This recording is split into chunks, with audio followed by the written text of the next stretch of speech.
I've seen a lot of people suggesting that Mercedes have been sandbagging with their W14 car in Bahrain testing, but I'm here to tell you that that is not the case. And while they probably haven't shown their full hand, they were definitely not trying to hide any performance that's going to worry Red Bull. The first thing to remember is that it's very likely none of the teams have shown their true hand.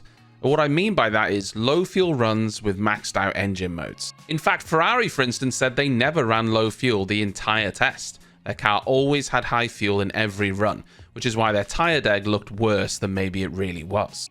Mercedes had 3 pretty tough days in the sun this year though. Maybe not as tough as last year, but still pretty difficult. The first day was solid enough, despite not really setting the world on fire, but day 2 especially showed the difficulties they have with their new car, and it's definitely not something they're faking.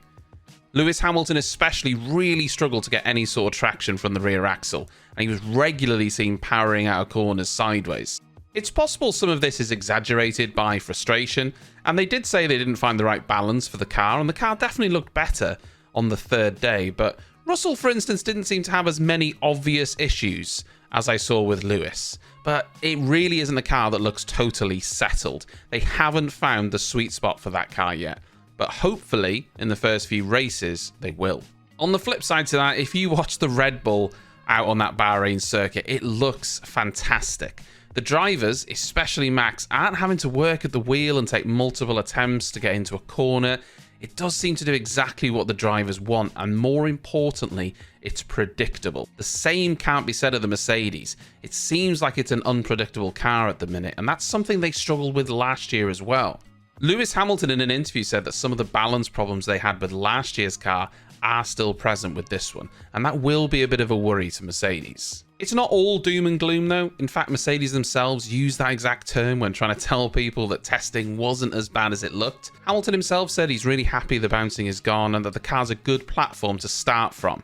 But no one of the teams seems to think they're going to be able to match Red Bull just yet, and that's the important part. There is talk of a bodywork update coming to Mercedes at some point, but Mike Elliott, the Mercedes technical director, was quick to rule out a change in philosophy. A lot of people are thinking that they're just going to bolt on some side pods that look like Red Bull or Ferrari, but he said that a bodywork update is in the works and the car will look visibly different, but not to expect it to look like the Red Bull or Ferrari. This is an improvement and an evolution of the design that they already have on their car. Speaking of that bodywork upgrade, it does seem that Mercedes have a plan to bring a big upgrade to their car, but it's not going to be straight away. It's going to take a few races. The suggestion is that they could make an appearance at Baku, which is the 4th race, but these goalposts do move, so time will tell. What we do know is that they're bringing a new rear wing to the car for the first race, which is also in Bahrain. During testing, Mercedes ran a high downforce rear wing on the car, which isn't really ideal to have on for this particular track. They say they did that so they can have a consistent testing across all 3 days, and what you got to remember is you're testing for the whole season, not just for Bahrain. Ideally, you would need a medium downforce to have a better top-line speed. In fact, Mercedes was one of the slowest teams through the speed trap, and while we of course don't know engine modes and fuel loads, Mercedes fans will be worried to hear that sort of comment considering how bad the car was in a straight line last year. The car having lots of drag was a big issue all last season, but Mike Elliott has said they have made aero efficiency improvements, so hopefully the car will be less draggy. If you take a look at this image, you can see the difference in wing levels that Ferrari, Red Bull and Mercedes were running, and Mercedes were essentially running a barn door of a rear wing. Only time will tell though if Mercedes have a little bit more in reserve when it comes to top line speed, and when they put on that other wing, will they have enough downforce to remain strong in the corners? One of the big advantages that Red Bull has is that the car generates so much downforce from their floor, and their floor is so efficient.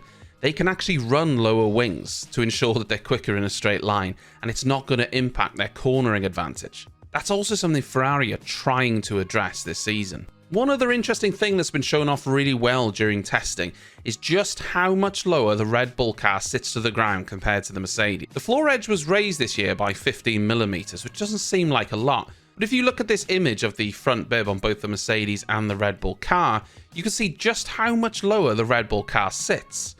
The lower you can run the car, the more downforce you can generate. The downside is the lower you have it, that can create a really bad ride, something Mercedes know all about. Because of that, you'll see the Mercedes sitting a little bit higher. Maybe not as much to the naked eye, but when you really look at it, it's actually quite noticeable.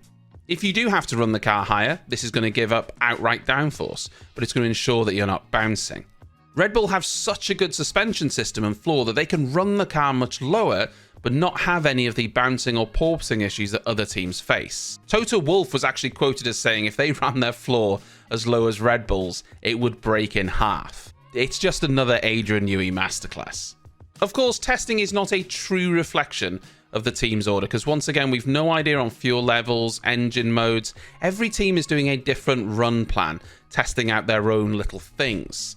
Some teams will undoubtedly want to keep things in reserve, but you only need to look at the Mercedes car to see that they are genuinely struggling with car balance. You can't fake that, and there's no point in faking it.